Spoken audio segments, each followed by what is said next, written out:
Good evening. Let's try that again. Good evening, everybody. My name's Dor.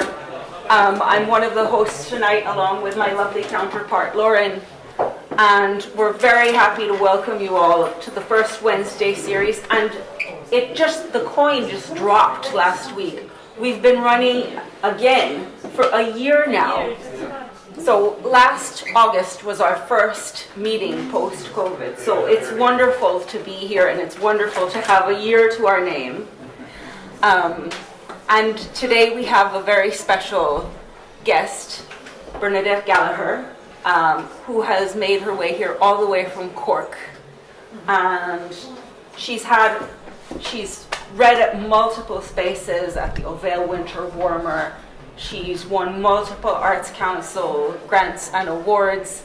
And I'm not going to do the whole hosty thing and read her whole bio, because we're here to listen to poetry tonight. So, will you all give Bernadette a really, really warm welcome as she reads.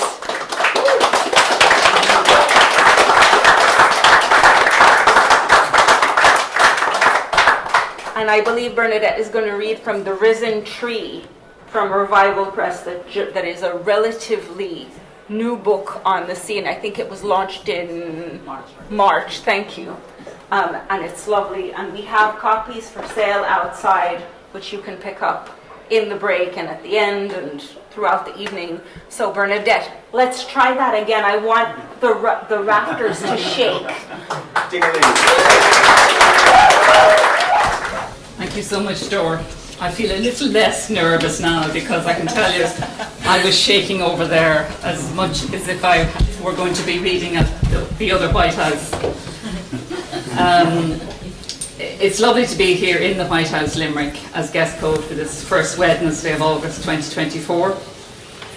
And thanks to Lauren, Dor and Dominic for inviting me and for sustaining this important monthly event. It's great to see the support from Limerick City and County Council, Limerick Arts Office and Creative Ireland, and you, the audience.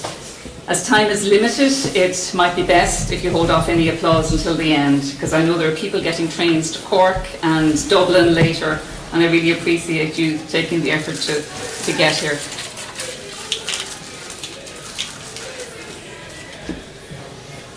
The Risen Tree. Like a tree that grows beside a stream. Psalm 1:3.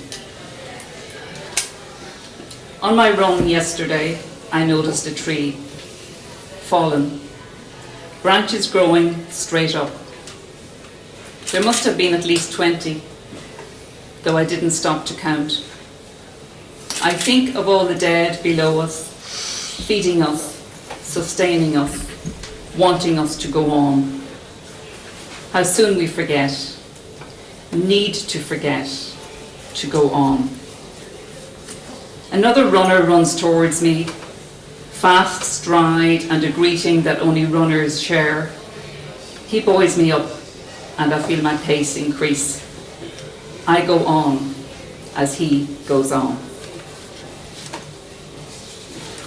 The Risen Tree is the title poem of my debut poetry collection, published by Revival Press and launched in Limerick in March of this year.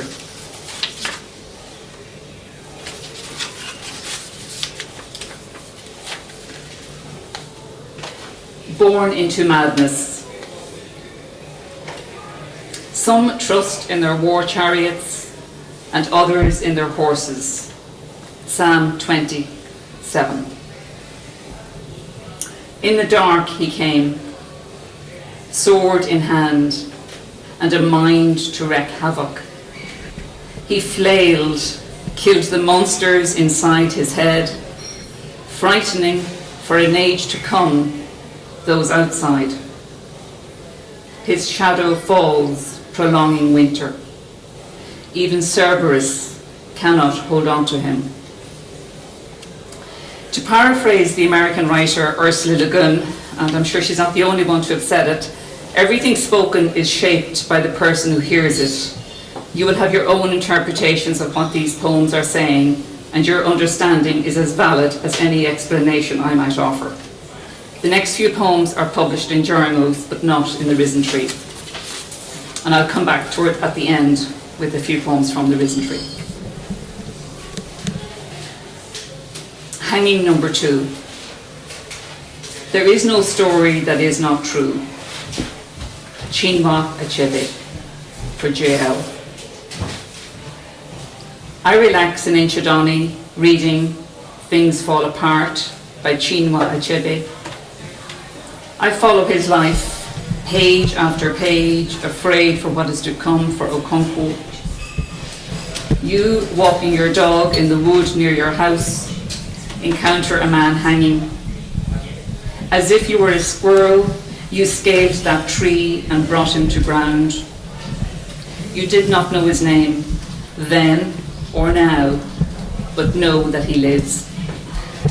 24 hours later, I entered a different forest, but could do nothing to save Okonkwo. I think we've all experienced synchronicity at some points in our lives, and Hanging number 2, that poem, touches on that phenomenon for me. Rosa.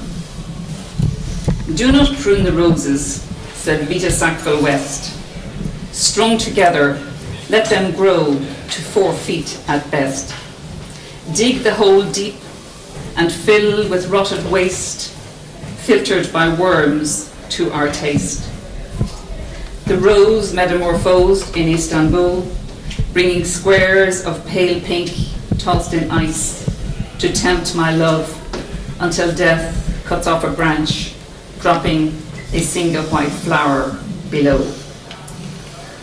The idea for that poem came as a response to a poetry competition with the theme of roses for Sissinghurst Gardens, home of Vita Sackville West.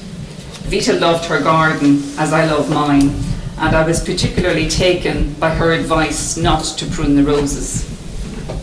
I wanted to express the journey of the rose from its bloom to death, and thought of the metamorphosis within Orlando, written by Virginia Woolf, the main subject of which is supposedly Vita Sackville West.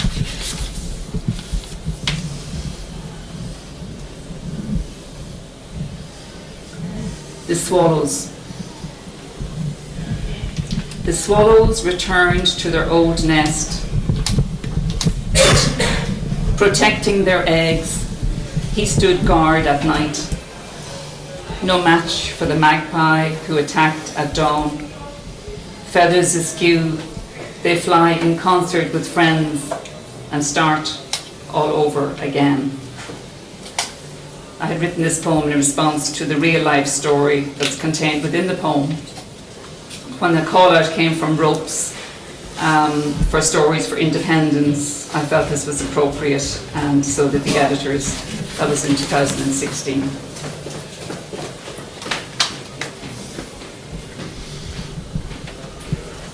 Urchin. In memoriam, Alan Curdy. Heads down, we walk on harbour view, find the white heart shapes of the sea potato,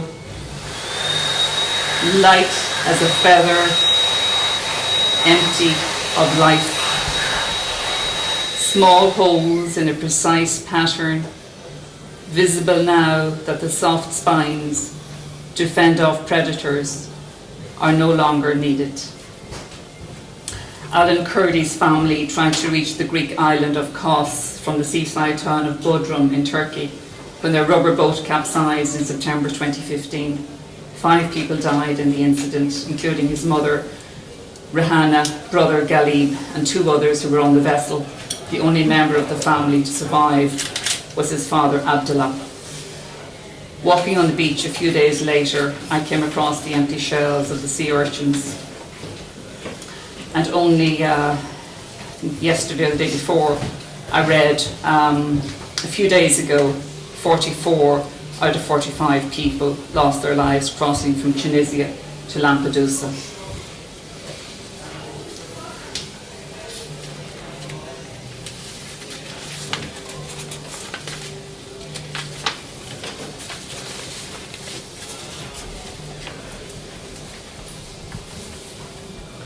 Seeds. My hair shows a hint of grey, clouded lens, they call it cataract. Skin a little wrinkled, garden of weeds, mint, parsley, sage, oregano. Seeds in my brain sprout into song, poetry, dance, and a little gentleness. Surrounded by computers, still learning, still working, still digging, as day turns into night and autumn into winter. A swing returns to my garden after many years, taunting me. What has changed?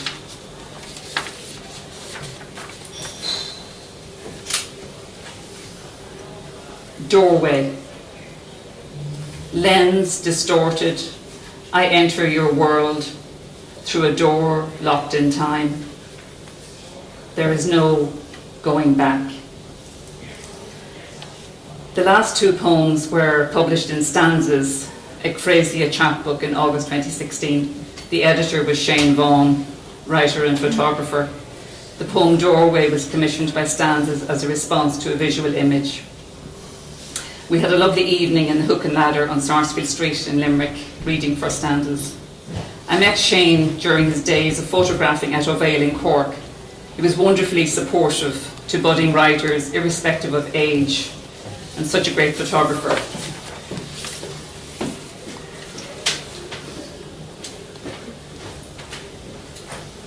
Father to daughter, for Rafik Kathwari. Do you realise there's a war going on? I didn't. Used to being stopped at security checkpoints, Strabane, Auchnacloy. Sounds of war do not stifle a 22-year-old. Lights out, blinds down, pretend we are invisible as our plane prepares to land. At work, Ahmed pours sweet tea, small glass too hot to hold. An Arab friend gently plucks stray hairs from my face, working thread with fingers. High fashion, handmade from Burda patterns, covered for mosque with a baye. 5 women dressed in black on our way to Gilani Mosque. A letter goes astray to Tehran, but finds me safe on Haifa Street, Baghdad.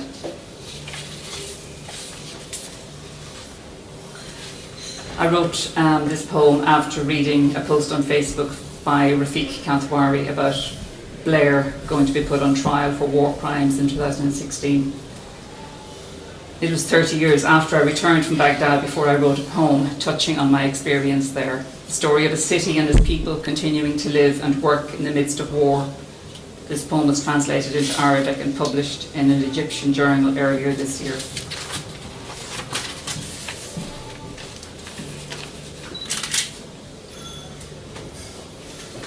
With love from those who hate.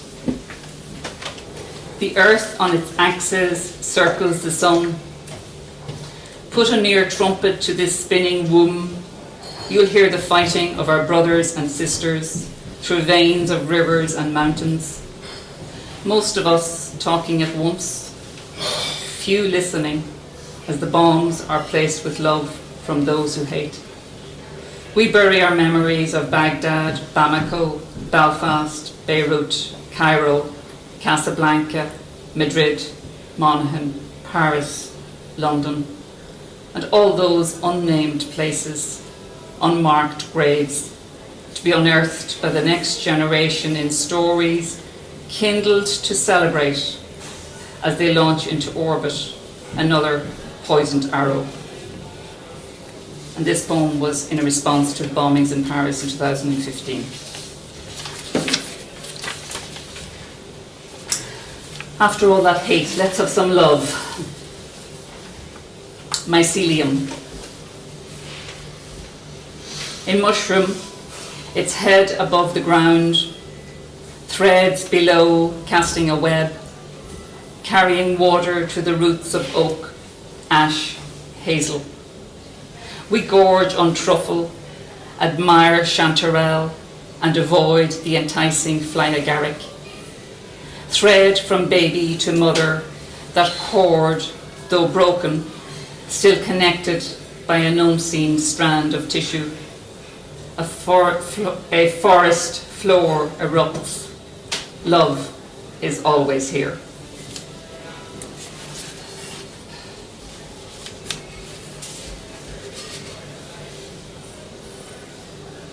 The Last Walk, in memoriam Paid McSivnia.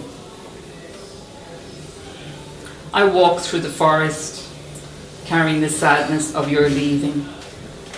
You make your way among the trees, rust body with white-tipped tail, stopping, sitting, staring, you at me and me at you. After, you turn away and step through the undergrowth. I will end my reading with 2 poems from The Risen Tree. Thank you all for your attentive listening, and thanks again to Lauren and Dor and all those involved in tonight's event.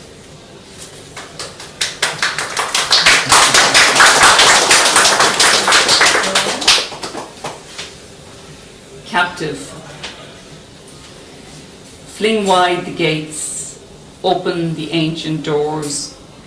Psalm 24:7. Let the caged birds fly. You who have held them prisoner, kneel down and pray. Sing out all you know, sing loud, in praise of those who now look down on you.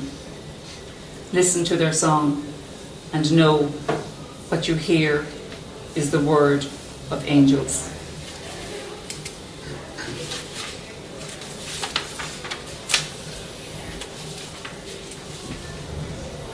And finally, my crow song. Crow song. I sing a hymn of thanksgiving, Psalm 26:7. I haven't yet learned how to sing the song of the crow. Each time I start, I miss hitting the right note. I am too low or too high. I reach down when I need to go up and up when I should drop. Every day I start again where I think the beginning is and take crow steps, looking right and left, and then I take off. Thank you.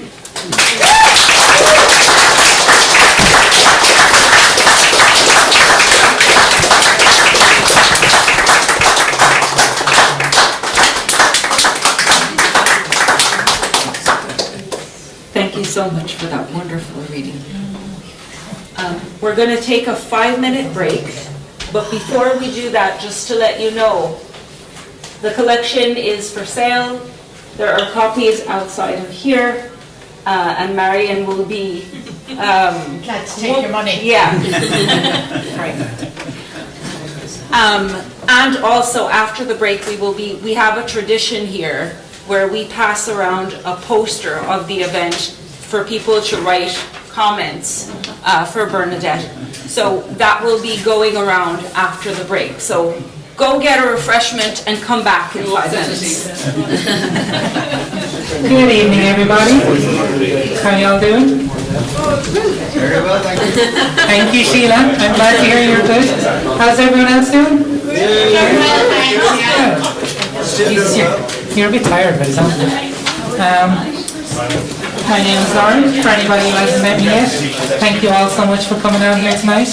How's the poster going? Is the poster going on? Got it there? Can we give it up one more time for our brilliant performer, Bernadette?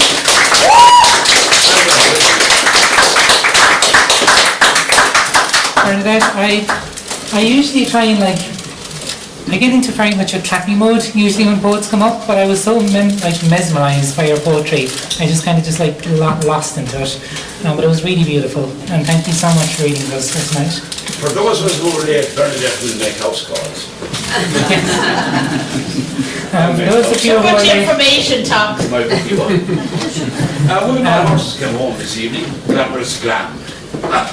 Drinks in the house, everybody. Can we get you to sign something there, Tom? I want to pay out on an advert start, so I wouldn't get anything again. Okay. Drinks in the house, right? I would check that before you buy any drinks. Okay, so I'm very excited. We have a wonderful lineup of poets for our open mic night tonight. I am very excited. We have a couple of little announcements that we'll make during the night about different things. Just to say, first of all, a big thank you from last month, I believe. The first Wednesday series at the White House is now being funded by the Limerick Arts Office through the Creative Ireland and Made in Limerick Grant. Since June. I want to call them out because we're very thankful and also because it's mandatory. But we are also very thankful legitimately. It's so nice to be able to, have some funding to put into this wonderful thing that we get to do every month. And I think we will leave the other announcements for a little bit later. So, first up to the mic, I think as is tradition, the wonderful Mr. Dominic Taylor. Thanks very much, Mara. Delighted to be here again. Towards the beginning of this year, around February or March, I started a project to write a series of limericks on the Limerick hurling team and their drive for five. Now, as you know, they were viciously attacked by a bunch of Cork people there a few weeks ago. So it killed my project. So I was going to prove that you could make money from poetry by publishing 150 limericks about the Limerick hurling team. Anyway, I've written the final four, which the title of the book now is The Drive for Four and a Bit, or something. Probably won't happen now. But just to sum up, just to wind up the Limerick's team's adventure in the Drive for Five. So here's four limericks. There once was a great hurling team whose skills were before never seen. 4 titles they'd won, but their streak was undone by Cork, who shattered the dream. John Kiley, the manager wise, said the loss was no 5-in-a-row prize. We gave it our all, no regrets to recall, was his and his team's valiant cries. In Croke Park, a sellout crowd watched Limerick and Cork battle proud. Their score was so tight, 'twas a thrilling fight that left both teams equally wowed. Though the taste of defeat may be sour, Limerick's spirit will never cower. They'll regroup and return, for victory they'll yearn, and show once again their great power. Wow. Thank you very much.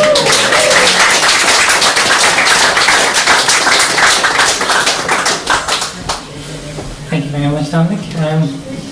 We were hopeful, but stand Cork people. Can't trust them.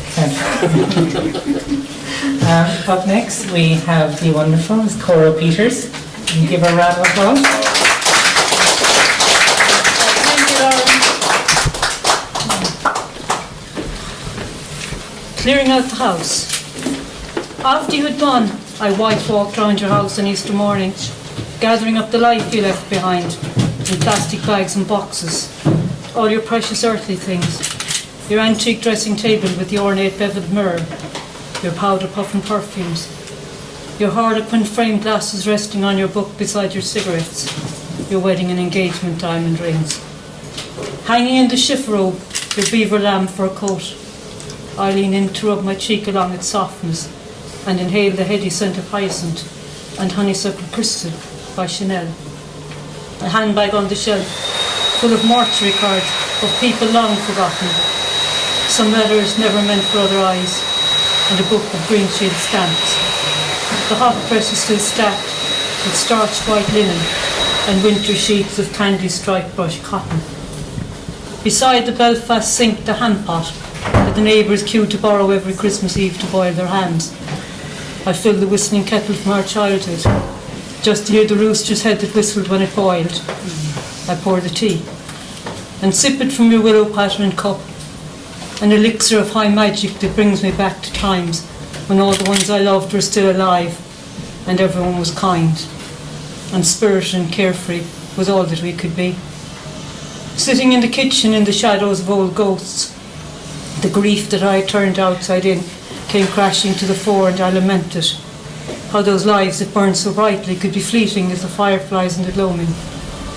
Does every precious item that we leave behind just measure out our lives in Chinese chapters to be loaded in a van to clear the landscape. The house where we were cradled has been stripped now and made ready for new bones. And the vastness and the silence where you spoke, desolate and lonesome as Wyoming. Thanks for listening.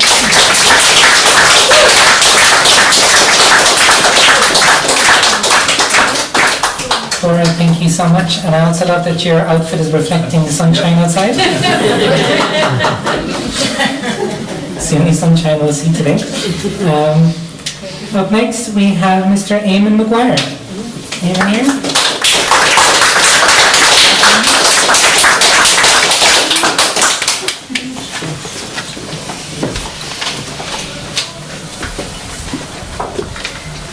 Hi, I'm from Dublin.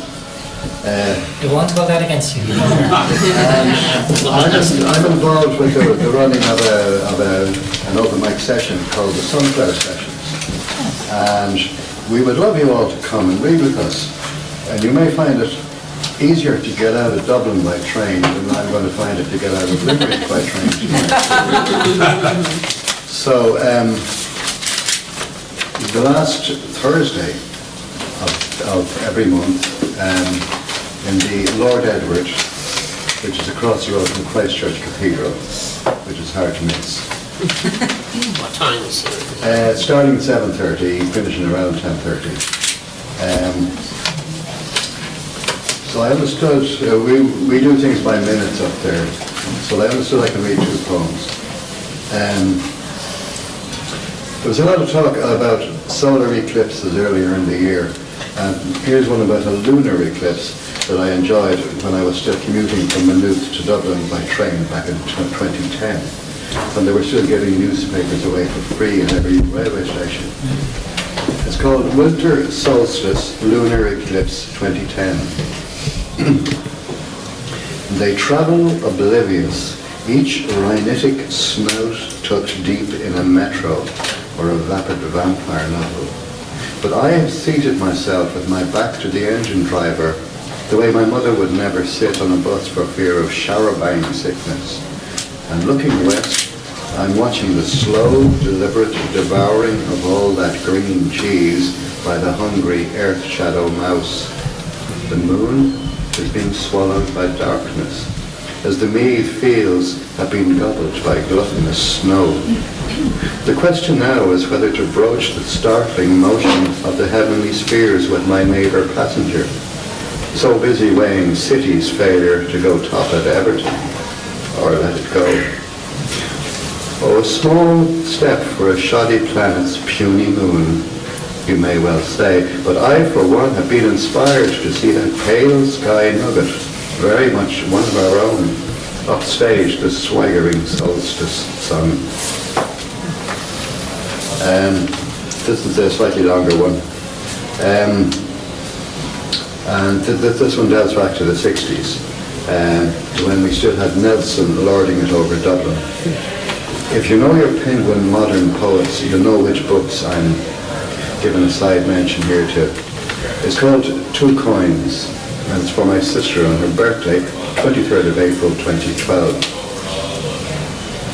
2 coins lay on the middle bookshelf, the one with the black moderns, where the lines of Edwin Morgan rubbed jaunty Glasgow shoulders with the milder rage of post-war English verse. An old brass threepence with its portcullis, 12 sides, a neat relief of a youthful post-imperial queen, and an Irish florin, its salmon leaping and harp still strung beneath the drawer muck and verdigris, with 1690 hammered with hatred into the metal. 2 coins waiting for the monetary resurrection, that final sun flare, when every farthing, tanner, bob shall rise and be smelted, sins forgiven. Or for me to come in search of some 50s ancient mariner's plea for a reader's eye or a listener's ear. What shipyard's fitters get to punch in hand to hammer in that Florence blazing date? What Tague Tillfinger honoured it, preferring profit and insult to principle's loss. What modest miser hid that threepence away for a future treat, or a rainier day, or to put on a mass collection plate? A staunch brass bit that would have sent a sheepish boy to the clanking cast iron turnstile and up the 11 dozen steps to the Admiral's last stone deck, to stare into a face long plundered by sour Dublin winds, of what drove Emma to her love and grief. A florin that would have stood me a Drumcondra grand matinee with an ice cream tub or popcorn, if that agony of choice could ever be resolved. Unheeding then, or unknowing, the meaning of the deeply felt and deeply incised debate. It was somebody else's Ireland that wasn't free. 2 coins, 2 worlds, wait where Murphy cuts the Cleggan nets, where Henry paints nudes of Marianne Faithfull, where Clemo finds Kierkegaard and Causeway mourns John Clare. 2 worlds, one cold, metallic, encrusted with verdigris, one golden, glorious, burnt like a shriven soul. Both precious to those who remember what they meant. 2 and threepence worth of nickel and brass to those who don't. Thank you.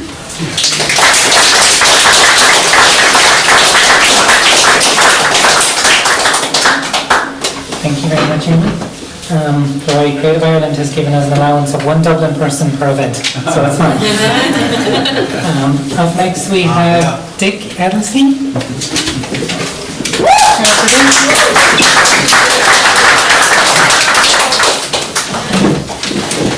So I have 2 poems to read. The first one is extremely brief.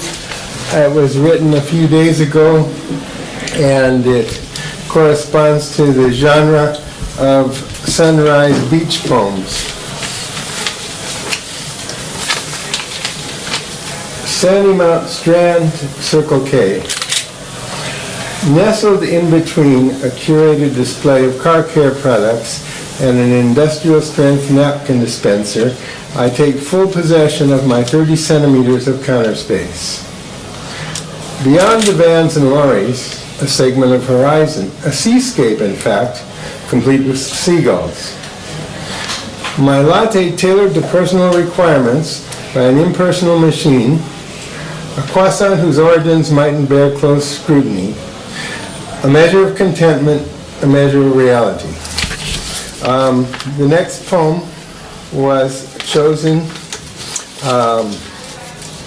with the jazz musician and painter John Philip Murray in mind, who's sitting right here. And it commemorates a performance of saxophonist Sonny Rollins, who came to Barcelona in the year 2009 to play in the Barcelona Jazz Festival. At that time he was 82 years old and had a condition that forced him to bend over like this when he walked, but when he stood still and played, he was able to stand up straight. So this poem is called Sonny Rollins' Penguin Shuffles. Sonny Rollins' penguin shuffles across the stage. What will happen? He cues the tune and takes command, playing the full register. The rich Rollins sound bursts through like a jackhammer, young as a newborn snapper. That big, bold tone saying, "Hear me, I exist." The sax is a voice, his tone is an identity. 82 years young with too much to say, and we urgently need to hear it.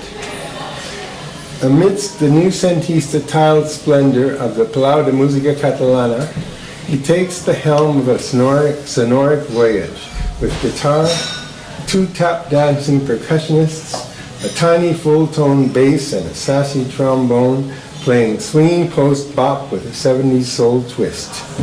With his stooped, shaky stance, ambling bent at the waist, with the firm authority of wisdom and the manic glee of youth, he recites the river of black music, preaching the splendor of jazz. Thank you. Yeah.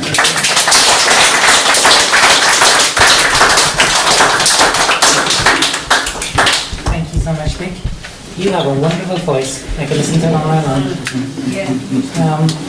Up next, we have Mr. Rob Cross. Would you like to join us, Rob? Give him a round of applause. Thank you very much. It's wonderful to be back here reading in the White House. It's been a very long time since I've read here. I can't think of it. I'll read 3 very short poems, if that is all right. I'll start off with a limerick, I think, which is customary as a Limerick man that's living in Dublin now for 6 years, who performs limericks. It's what I usually get asked to do. I was just over in Marseille at the Olympics, and on the metro over there I noticed that one of the stations was called Colbert, which made me feel not that far away from home. A station that's rather fair has to be Limerick Colbert. A rather good sport would say Limerick Colbert. A proper phonetic nightmare. And moving on now, I'll do this poem for Sheila, because she asked me to read it if I came down to Limerick. I work as a financial advisor, not a fashion advisor, as one person has heard me tonight, I must say. I can do a lot of things, but dressing is not really one of them. Dressing the dark out. Jesus, I wish I could do that, Tom. But in my job we use a lot of acronyms, a lot of abbreviations, like AMARF, F12, FCA, DB bid price, LIA, unit price MIFID, VHI, PPS MIFID, P45, trusted vested ECB, revenue reference, RDP, excess loading QFA, Zurich, AXA, APA, protection section 785, single cover or both lives, marriage pension, LSO, heartbreak sadness, PAO, both lives cover, now just single, the recipient had a mingle, all the letters now you see, DIVORCE. Hope you enjoy that. And I'll leave you with a 5-word poem, which is a poem where I got given 5 words by the audience one night, and you have to include the 5 words in the poem no matter what it is. And I'll give you the 5 words and I'll read the poem. The 5 words were crossed, girl, exclusion, vast, and watermelon. I crossed my mind in writing this, of all the words taken off a vast list, randomly chosen by some girl. Let me try to give it a whirl. Not much exclusion or selection, but it still brings this poem in a direction. What rhymes with watermelon? Sadly, I'm as lost as Magellan.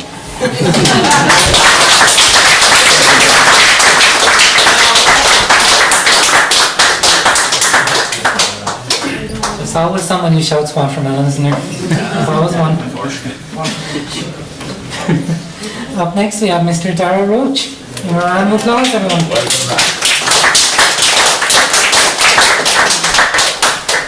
Hello everyone. I must congratulate the organisers on their anniversary, which seems to have slipped by, but that's understandable. I can tell you from personal experience, these things do tend to creep up on you.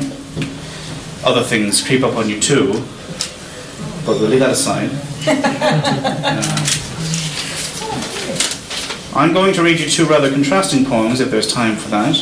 One rather serious, another which I've read here before, which is kind of comical and well received, so just to lighten the mood. This doesn't have a name yet. Rhyming's kind of fallen out of fashion in poetry, and I'm not very good at it myself, but sometimes the rhyme comes to you and you have to try and go with it. So this is my rather weak rhyme. I walked home in spitting rain last night at 9 or 10, the same. I could not bear to spit your name. Father followed far behind, other words of another kind. Kindness never came to mind. The deathly purple of your face spoke loudly of your life's disgrace, the toxic heat of your embrace, and now, when you are all burnt up, there'll be no slip twixt lip and cup. Cold man's cold body will not sup. I walked home in soothing rain, alone, together just the same, bearing up with my own name.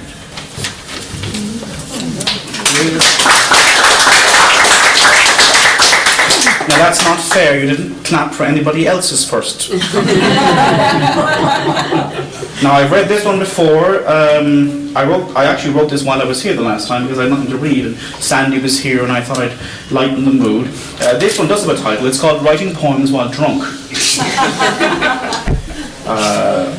Mind composes, hand disposes. A drunk wrist paints violent scratchy strokes in the homely silence after mirthy bingefulness.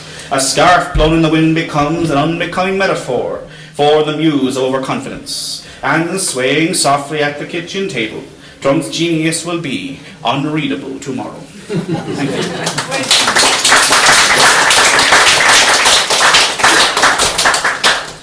Thank you so much, Dara. Thank you for reminding me about our anniversary that I remembered. Yeah, we've been doing this for a year now. It's wild. And you forgot. And I forgot. Can you remember? Don't worry, you forgot. Well, legitimately, Dor, Susie, Marion, Pat, Dominic, everyone, to all of you here, thank you so much for the last year and for joining us along the ride. It's been amazing. And hopefully many more years to come. Fingers crossed. So, just wanted to highlight again, we have Bernadette's wonderful book for sale for €15 up at the desk. And also, to make a little reveal, Dominic handed me a little bag earlier, and this is the first time I got to see it was tonight as well. We have a book for sale by a little poet called Lauren McNamara,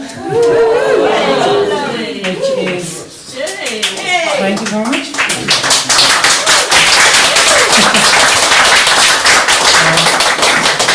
The book is officially being launched on the 29th of August in the Bell Table.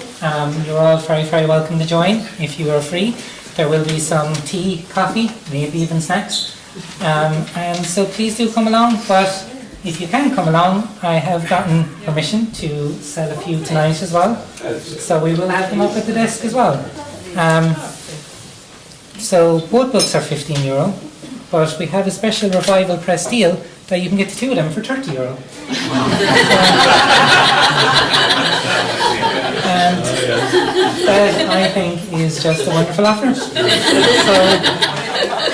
please do it. Thank you very much. And up next we have Marion Moynihan. Give it up for Marion.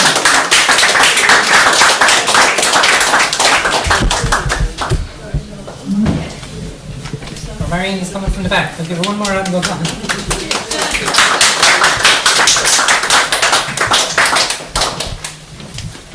Probably have to lower this, I'd say. Yeah, that looks good. Yes. Thanks, everybody. Delighted to be here. I don't know how many of you have come here without baggage. No. Yeah, I won't ask you to raise your hand. Psychological baggage. Any kind of baggage. This is kind of sort of visualizing a life without baggage, I suppose. Maybe in a past life we were so unencumbered by baggage that we weighed less than a cucumber sandwich. Blood sugar was normal and we only craved each other. Temptation, an abstract noun. Overthinking, banned. Over anything, frowned upon. All the mothers were perfect. All the fathers, role models. Safe in houses with linoleum floors, alabaster walls. Everybody drinking from fine china teacups. What a difference it would make.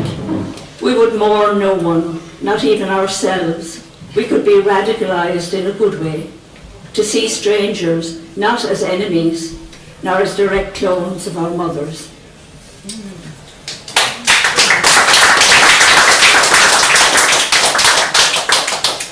And I have this one as well. It's called, it doesn't need explaining, it's called the Organized Chaos Support Group. There was a time when I knew how to find things. Not your things, all your papers are in one bulging file. I have files, pink ones, purple ones, orange ones, properties I once owned, art courses I once attended, notes from colleges, writing groups, workshops, never sorted, never thrown out, resources I may need when I finally write that novel, that memoir, that script noir. There was a time when I knew how to find things. I could put my hand on a hospital appointment, a scribbled phone number on the back of an envelope, a receipt for returns to TK Maxx. The 4 digits for Visa, hidden and indecipherable to anyone but myself. That was before passwords or online banking. I need to talk to people who organise their chaos, file against file, clothes ironed and put away when dry, suitcases unpacked on return, schedules sorted out in diary, unscramble my head, intercept impenetrable thoughts, declutter my mind to think like a monk. Is it true that when you get your life sorted, you die?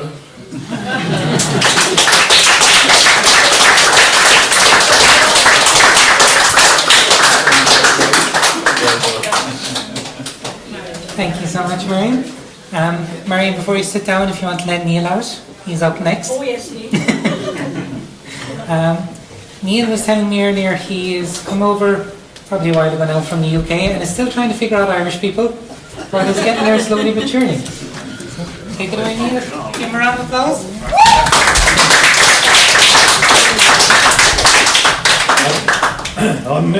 Excuse me, I'm Neil, we've come down from Ennis. Brilliant evening, I'm going to put an end to that. Beautifully crafted sonnet on the subject of online dating. It's called Tinder. My husband saw a girl with long, sad face, smirked, winked, said, "That one badly needs a ride." Didn't see the hopeless sadness at his side. In such thoughtless words the affair is based. Running away for half a day is how it starts. An escape from the routine of being ignored, sharp exchanges, silences, hurts long stored. This isn't a star-struck meeting of minds or hearts. This isn't love. It's hunger, desperation, heat, sweat, passion, fingers, mouths, lies, fast, slow, laughter, unrestrained cries, oblivion sought in pure sensation. They shower, dress, sort out their shoes. She knows this ends in tears, but whose?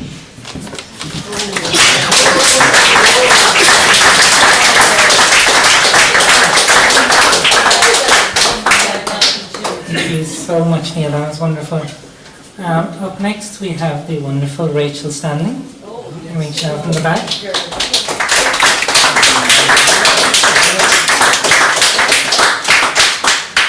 You have a little bit of a maze to get through there, Rachel. Thank you very much, Lauren and Dor, Dominic, and all here. It's lovely to be back here again. So, a poem about the sea, ocean. I stand by the shore, looking out at your blue-green expanse. I see jeweled specks of sunlight shimmering on your surface of calm. I listen to your waves gliding back and forth and watch your foam gather momentum at the edge, sucking in and spewing out, sand and pebbles flung about. As I stand there, you pull me into your majesty and mystery. You take me down to your depths, to your bed, where you sing your timeless tunes. For time, that plague of humans, is unheard of in your eternal motion. It is here I find a trace of memory, of being one with you and part of you, timeless, joyous ocean. And just one more, on the same theme, but the darker aspect of the sea. I wrote this in response to a poem, 40 years of reading Paul Durkin, where he wrote a very moving poem about nearly drowning in the sea. I brought out this collection earlier at the end of May, very kindly by Revival, and I thought it fitted here well because my grandfather drowned in the sea at Greystones, possibly, tragically maybe, taking his own life, we're not sure. Drowning. It's easy to be romantic about the sea. Not so if you're struggling in its snarling clutches and raging waters. Save me, help, help me. The cry of the drowning falling on the deaf ears of the wind, falling into the abyss of gigantic waves, falling out into days and nights of eternal silence, falling back to the beginning, like grapes crushed to pulp, so sweet the taste of the wine.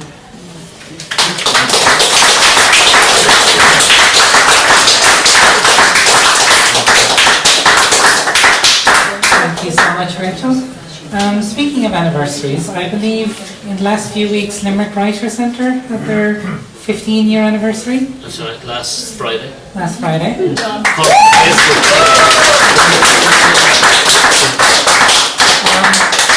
I suppose it's really nice to see so many people here who've been published by Revival Press, and thank you, Dominic. Thank you for all the opportunities you give to Limerick writers and writers from outside Limerick.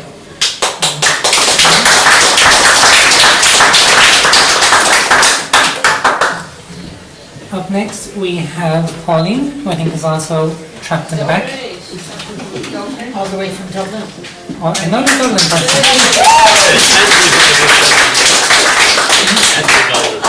Another Revival Press poet.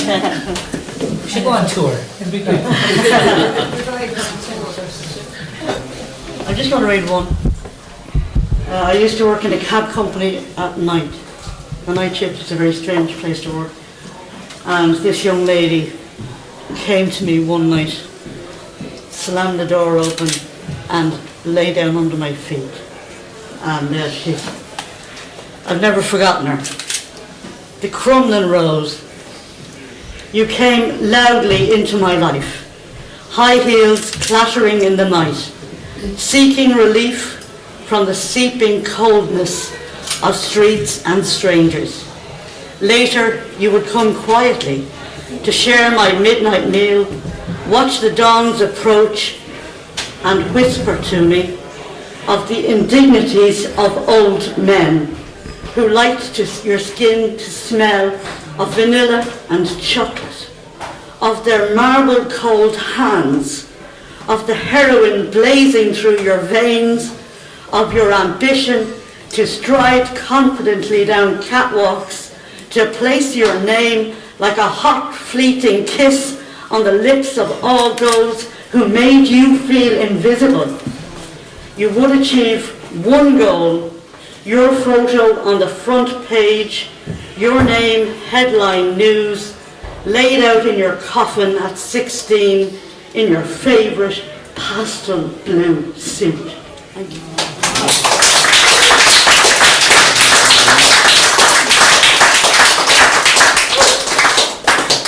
Thank you very much, Pauline. Thank you very much. Safe home. While thanking Dominic, I'd also like to give a shout out to Tommy. He was doing some fantastic work with Revival as well.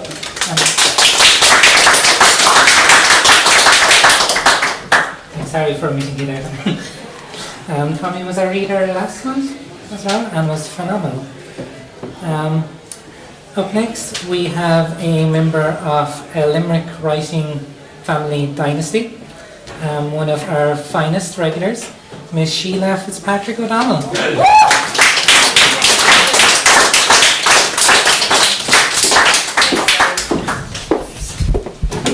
Goosebumps after Pauline's poem. Yeah. This was my brother drowned when I was 16. He was 23. No one came to your rescue. After the heavy rainfall, you pushed your bike up the mossy slope. Always in your element there, perched upon the riverbank. Cast your line into the water, fished for trout. Seagulls hovered above the river, calm in the drift of a mid-spring day. The mountains' blue patchwork saw you slip. The pull of the current swallowed you. No one came to your rescue. Since then, Gerard, so much has changed, so much water under the bridge. But today, I climbed that slippery slope, submerged in the protest to save the Shannon's water. I sensed your presence, it followed me home.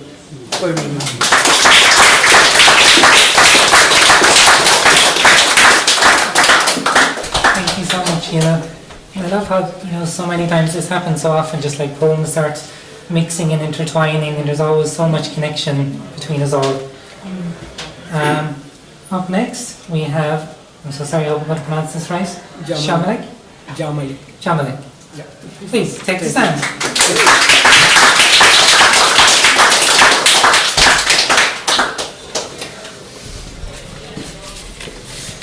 Thank you. Good evening. The poem name, The Blocked City. This poem is dedicated to them who were killed by the Bangladeshi Army Police in the July 2024, just last week. Will you come with me in the land of the coffin? Will you speak with them coffin? You will see there is a blocked city, there is a tears, there is a brutal army police, there is a death of Mars. There is no religious war, there is only greed for power. Politicians lies from decade to decade, no freedom of thought. One time there was a simple life, a civilization, but a greedy autocrat destroy all humanity, all nature. July 2024, millions of students took to the street. They had slogan, revolution, revolution, of Bengal revolution. The crowd of walk, the blood is on fire, destroy, destroy, corruption, destroy. Then, on the unarmed crowd, dictator army police did ghastly, a devastation brush fire from tank, helicopter, sniper gun, and the AK-47 rifle. They kill instantly thousands of students. It is a genocide. They committed genocide. I want justice for them. That bureaucrat from the last 50 years, that judge did injustice. I want justice for them. That bureaucrat, army, police, politician, the wealth of the country has been looted. I want justice for them. That journalist for bribery who did not write about the people, about the country. I want justice for them. The doctor did sign and written. The victim, rape of dead woman, on her post-mortem certificate. This death is just suicide. I want justice for genocide. I don't want God to judge them. I want throw a volcano destruction in the chest of the tyrant. Thank you.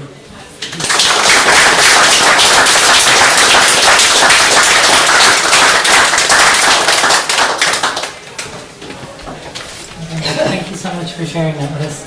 You're very welcome. Hope you become a regular here maybe, as well as come back again. Yes.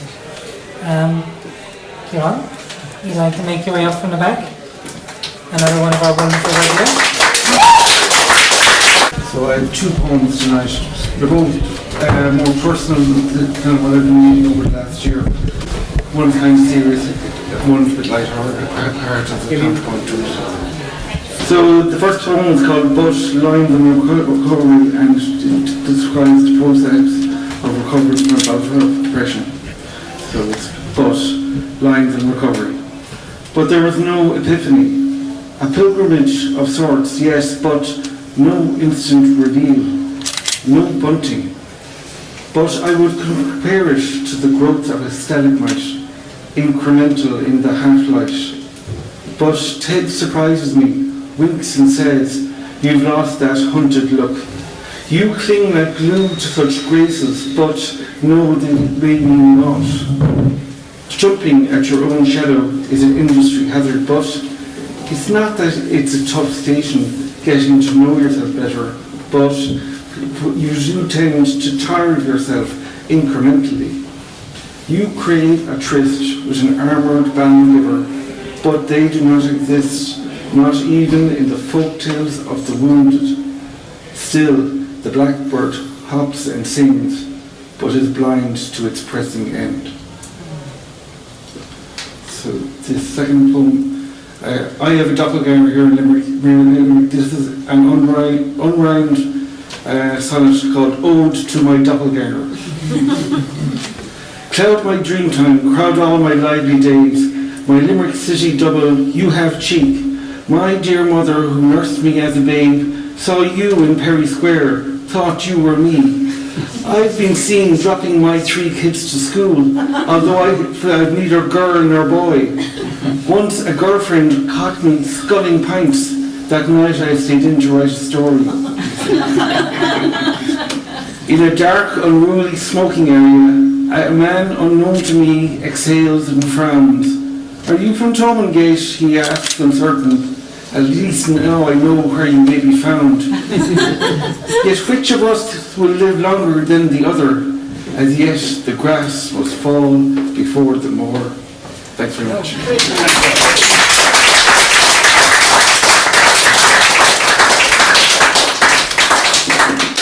Thank you so much, Kieran. If you'd like to invite your doppelganger along, we'll have some fun. It'll be great. The doppelganger. So I just want to take a quick minute as well so next month, and I hope you'll all join us, we are going to have something very slightly different. So next month, the first Wednesday series is going to be hosting the Munster Poetry Slam competition, which we're very excited about. And very excitedly, they're going to let us go back upstairs for 1 month. I know, la-di-da. So have anyone here been to a slam before? A few people? You've been to a slam. Sheila. So if anyone hasn't been to a slam before, how it kind of works is we get a load of different poets in. Everyone gets a slot, so the first round is kind of open to anyone who'd like to take part, up to a certain number if we can fit everyone in. And how it works is you'll get, and Mel, you can correct me if I make any mistakes here, you pretty much get 3 minutes to deliver your poem. If you go under 3 minutes, that's fine. If you go over, we'll have judges and they can start docking marks after that. Usually at poetry slams, poems are read off by heart, but they don't necessarily have to be. Sometimes judges can be a bit finicky though if you don't. Does it have to be an unpublished poem? No. So it can be, if it's published, that's fine too. So what will probably happen is we'll have about up to maybe 15, 16 poets in the first round. We'll have some amazing, wonderful, fancy judges. They will narrow it down to 6 based on kind of quality, crowd reaction, different things like that. And then they'll pick, those 6 poets will go again, do a second poem, and then they'll pick the winner, second prize, third prize. And those 3 poets will all qualify for the All-Ireland finals, which will be either in Galway or Dublin. They haven't decided yet. One or the other. But it's very exciting, it's very fun. If anyone is interested, we would love you to sign up. We'll probably have some poets up from Cork, Waterford as well, kind of anywhere around Munster. If you have any questions, feel free to ask at the end. We can take names tonight, or we'll put them up online as well and take them throughout the month. So please, whether you'd like to join as a performer or just come and see, come join us in September. It'll be a great night. Will we start? Will you be starting? We'll be starting at the same time, 7:30. Okay. And TBA, keep your eyes roughly the same time. Yeah. Probably at 7:30. And it's upstairs. And it's upstairs. It will be upstairs, yeah. Yeah. Like, if you think it's downstairs, you'll see us upstairs. It'll be fine. You won't get lost. Don't worry about it. We will find you. And how long roughly will it go on? For a bit longer than... So it might go on a little bit longer. They've given us, we don't need to stop by 9, which is nice. So it'll probably finish around 9:30, between 9:30 and 10. Yeah. That all sound good? Yeah. I haven't forgotten a million other things. Ask me later if I have. Okay, up next, getting us back on track, is Mr. John Pinsnett.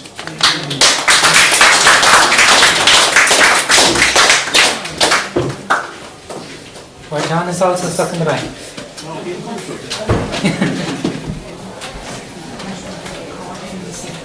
Good evening.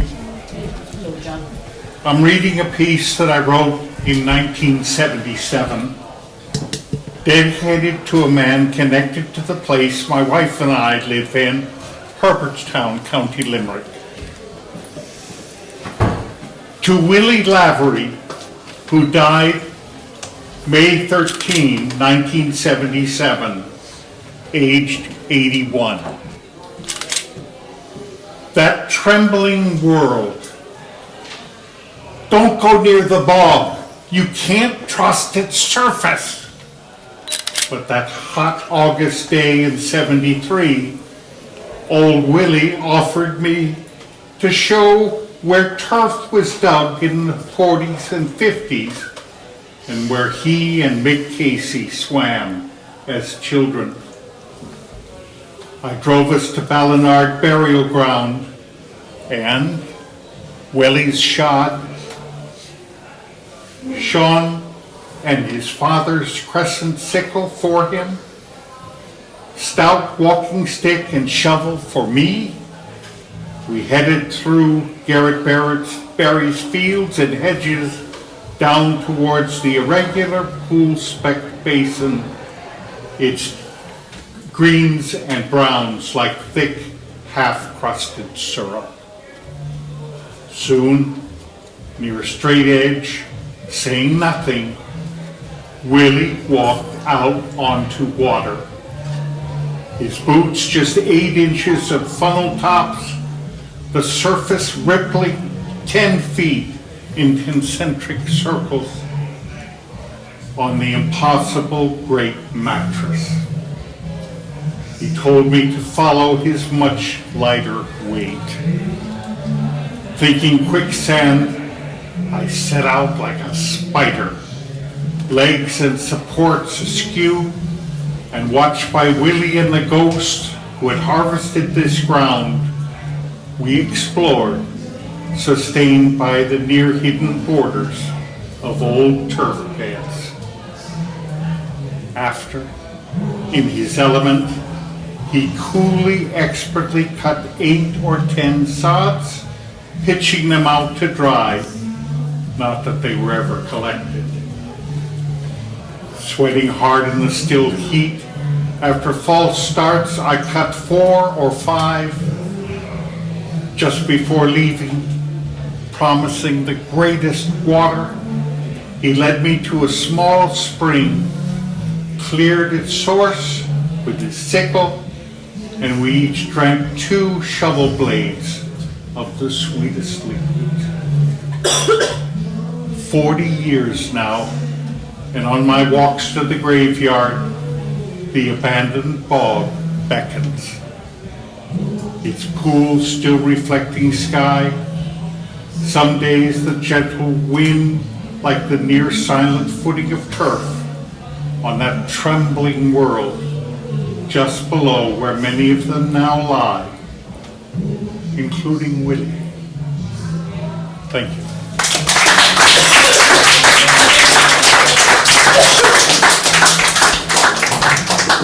Thank you so much, John. Wonderful as always. And up next we have the fantastic Bethany.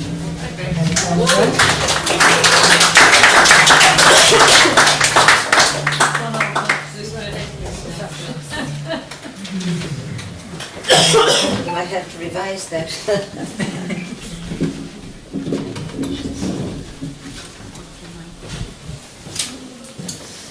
Keep your mouth shut, or else. A dangerous contagion of truth. Just believe the cant of the MSN. For the mainstream media, distortion becomes a crusade. Just take in the headlines.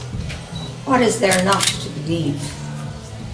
Wake up, ask questions, seek out truth.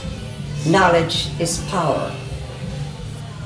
Wokery, flaunting quack mantras. Majority rights suppressed in favor of minorities, fastened with hate speech laws, banning your very thoughts. Ruling elites ignore public opinion. With each incremental loss of personal freedom, chains of slavery are tightened. Is this what we want?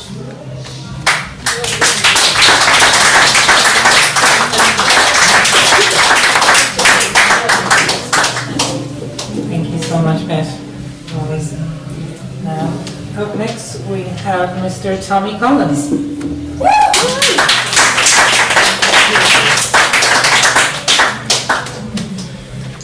Okay, so I'll read two.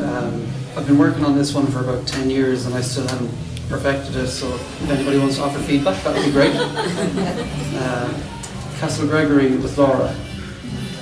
The mist on the hills is so pretty. She smiled as she exclaimed it. The view, the first treat of our only road trip, as I rolled the car out of Tralee, beyond Blennerville, under the shoulders of Slieve Mish, towards a band of blue sky over Castle Gregory. I could only glance a moment through the rain-spattered windshield at the veil that fell from sun-kissed clouds and caressed the rocks and grass along the rolling slopes behind her to my left. 60 seconds later, another mile behind us, we sang along to Arcade Fire, and I put on sunglasses to pose for pictures as she played games with her digital camera before talk turned to dinner and evening descended.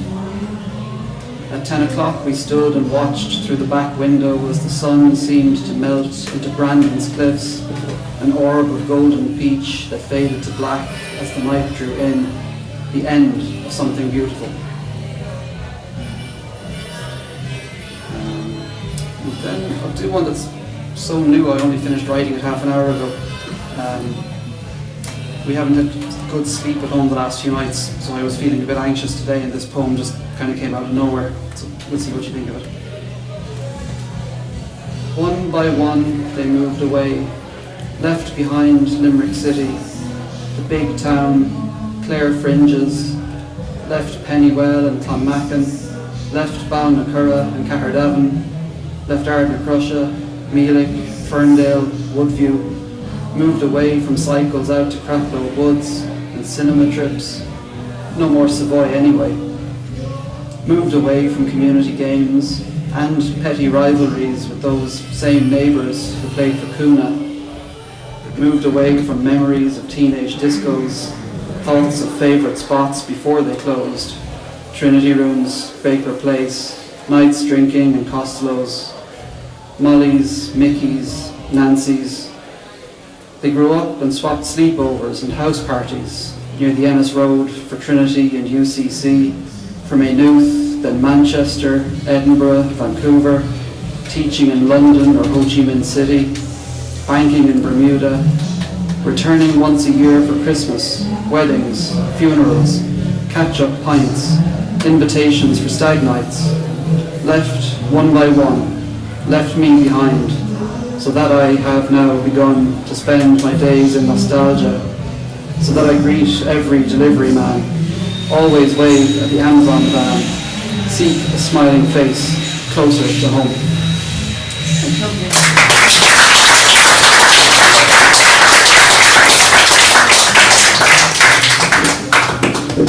Thanks, Naomi, that was wonderful. You can't get much fresher poetic pop produce than that. Half an hour. Good job. Up next, we have our own social media master. Susie, would you like to take the mic?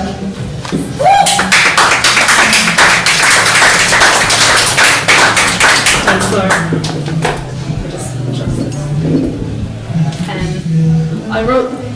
I'm going to read two poems. There's a short one and a long one. I wrote these up in Sligo. I was there just last month. I did the Yates Trail, which is, I fully recommend doing it. It's amazing.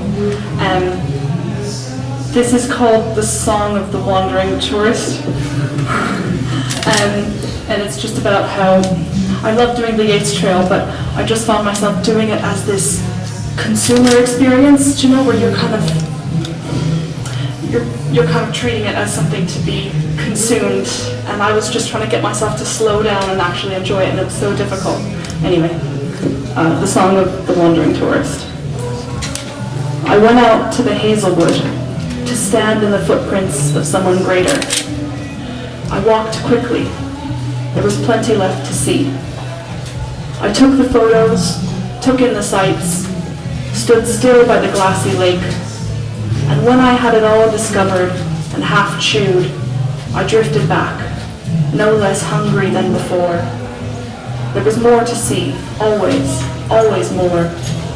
The hazelwood was a mouthful in a world gone to gum, sweet, disposable joys, and days like pliant shafts to pull the sugar from, to ball up and forget. Been there, done that, experienced the sublime. What's next? Time is a bright timeline I can skim with quick fingertips now, even in the hazelwood where the ducks gather drowsy in the late afternoon, balancing on one thin reed of a leg on little dark beaches, slants of fine stones like giant grains of sand in their coats of piebald light, and clouds of midges swarm in golden loops over the wet ground with the sun behind them. All this to my eye was sugar, hard as the stones and made for melting slowly in the light. All this I ground between my practiced teeth to crystals, and gratified for now, moved on.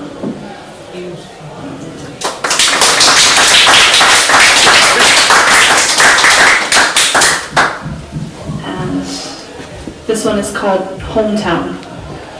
I guess I was a bit homesick when I wrote this. No matter where you're from, it's in you, like blood.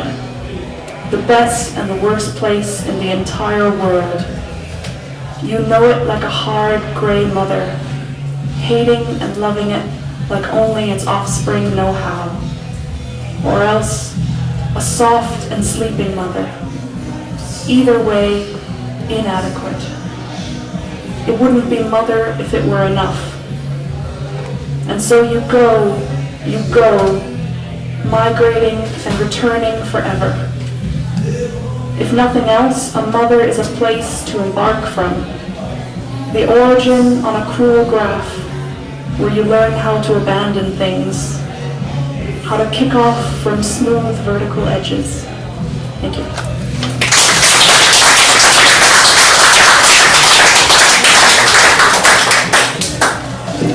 Thank you so much, Susan. Next up, we have our penultimate poetry practitioner, Mel. Would you like to take the stand?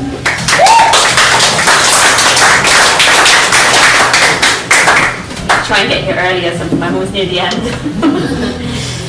So this is a list poem. It's called, is that echoing or something, is it? Yeah. It's called Checklist for the Apocalypse. I want a solid pair of boots and knowledge of how to resole them. Extra socks and yarn to darn them. I want my partner and friendships with local farmers. I want spices, grains, salt, a few jars of Marmite, a forest nearby, a lifetime supply of the medicine my son takes. I want lower expectations and plenty of candles. I want duct tape, topsoil, pens, paper, oil paints, canvas, the books I donated to a charity shop when I thought Google was immortal. I'd want to live in walking distance of my parents. I'd want fresh water and less stock in material things. I'd want this list to be shorter. I'd want a sharing economy and spare bedding so I could shelter refugees. I'd want to be less precious about personal space so I feel relaxed about that. I want more trees for carbon capture, a maximum of 2 degrees. I want airlines to have been taxed while there was still time to limit their impact. I want less attachment to things I can't change. I want more practice, a conflict resolution. I want community and immunity from self-interest. I would not want the last vestige of the human race protecting stockpile food in a shack in the woods with a rifle any more than I want our legacy defined by a colony in space that usurped our remaining resources. I want more faith in human nature. I want to feel safe enough to stay where I put down roots. I would not want the last vestige of the human race protecting stockpile food in the woods with a rifle. What's the line? I'm sorry. If we had to abandon our homes, I'd want each household to have access to a flat-pack Noah's Ark equipped with 2 of each species, except headlights. I want us to think twice about reseeding a social system based on colonial moral foundations that value convenience more than survival. I want us to do better next time. I want this paradigm subverted. I want the Overton window to shift so far that if we stood still and tried looking through it, our face would be pushed against a concrete wall and several feet to our left would be broken glass and an opening you could step right through. I want the truth to be nothing to be scared of, and I want music and stupid jokes, celebration of the fact that we still had future hopes. I want chats and hugs and love, and I want to feel grateful. I'd want whatever we had to be enough.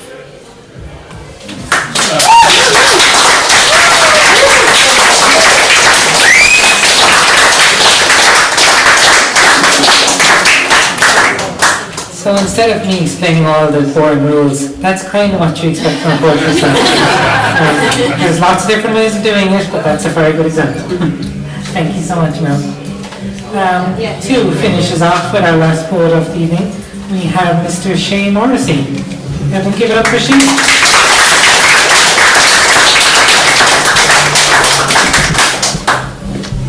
Hello everyone, Shane's my name, and thank you very much everyone who read poems earlier. And this poem was a bit of a revelation to me when someone pointed out to me, stand this side, better. Somebody pointed out to me that you can write a poem that's just one line. Now it runs on a bit, but it's not, there's no full stops. This is short, and in writing it, it came together well, and it's called Thoughts to a Poem. And it's a one-line poem about where poems come from, in my own opinion. Thoughts to a poem. In moving flocks of booming bombs, the moments float, explode then gone, to memories glow of hopes to hold, of lost echoes to plough and work, in wrought iron word cacophonies of bounding sounds, of flowing joys, of wonders too, new, richer isles.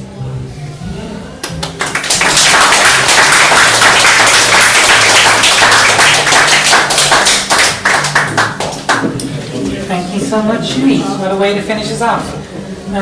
So, just to say thank you all so much for coming here tonight, to our wonderful open mic performers, to the fantastic Dor for organising, and Susie and Dominic and Pat for taking all the photos and videos, and Marion for selling the books. We can't do anything without Marion, she won't let us.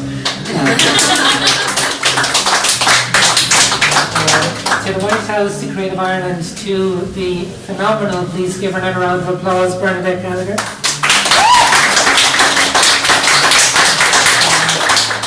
We will be back for Munster Slam on the 4th of September, and if anyone is around Limerick on the 29th, Thursday of August at 6 p.m, please come to the Bell Table. There will be a cool book launch, free tea and coffee and snacks, and we would love to have you. So thank you all so much, see you next month, and safe home. Thank you, Laura.